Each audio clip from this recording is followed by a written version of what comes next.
नमस्कार दोस्तों, मैं गौरव राजपूत और आज हम लोग बात करेंगे पी रेशियो के बारे में कि पी रेशियो क्या होता है, प्राइस अर्निंग रेशियो क्या होता है और इसको जानने से हमें क्या शेयर बाज़ार में पता चलेगा।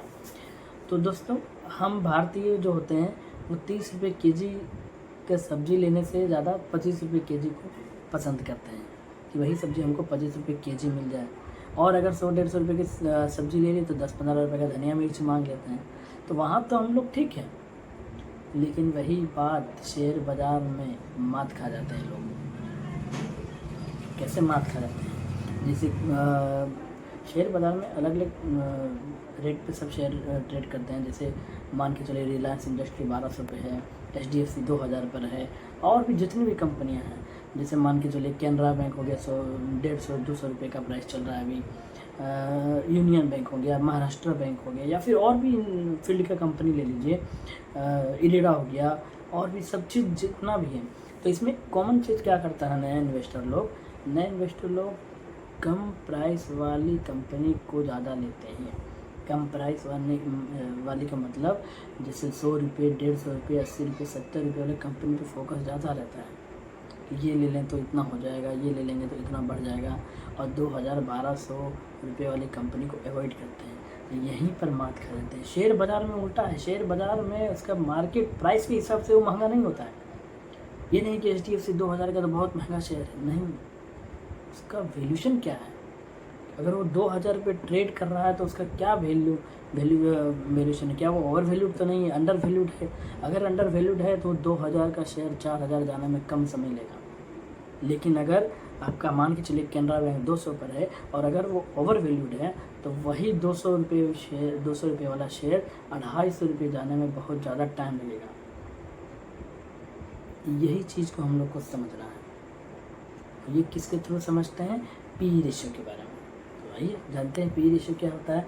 देखिए दोस्तों, पी रेशियो जानने से पहले हमको जानना होगा EPS, अर्निंग पर शेयर। मतलब किसी भी कंपनी को एक शेयर के लिए कितना अर्न कर रही है, उसी को बोलते हैं EPS।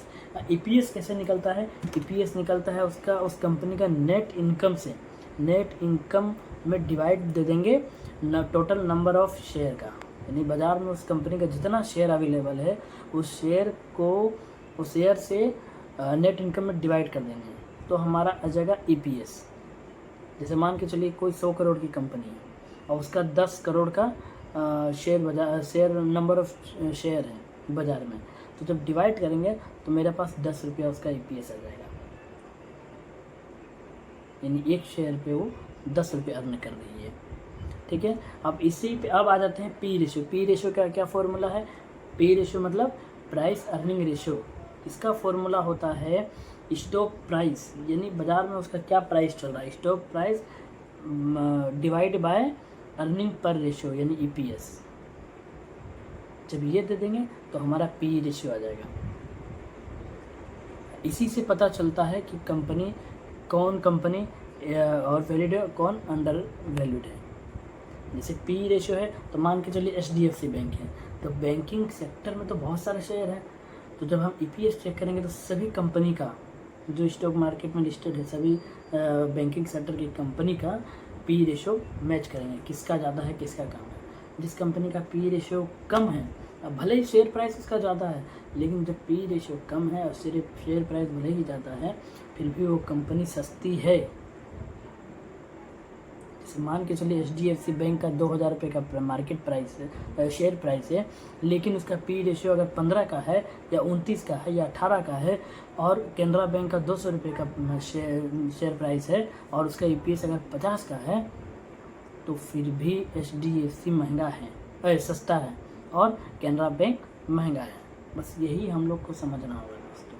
शेयर प्राइस को देख के हम लोग को शेयर नहीं खरीदना है, उसका पी रेशियो EPS रेशियो को देख के ही हमको शेयर खरीदना है कि वो अंडर वैल्यूड है या ओवर वैल्यूड है। बस यही है दोस्तों, आज के लिए यही इतना है। और अगली वीडियो में मैं आपको बताऊंगा कि पी रेशियो कैसे हमको डिफाइन करना है। कि अगर मान के चलिए HDFC बैंक है तो उस बैंकिंग सेक्टर में किसका पी रेशियो कितना होगा, मैं ये लाइव करके मतलब बताऊंगा सिस्टम पर। तो आपको ज़्यादा समझ में आएगा।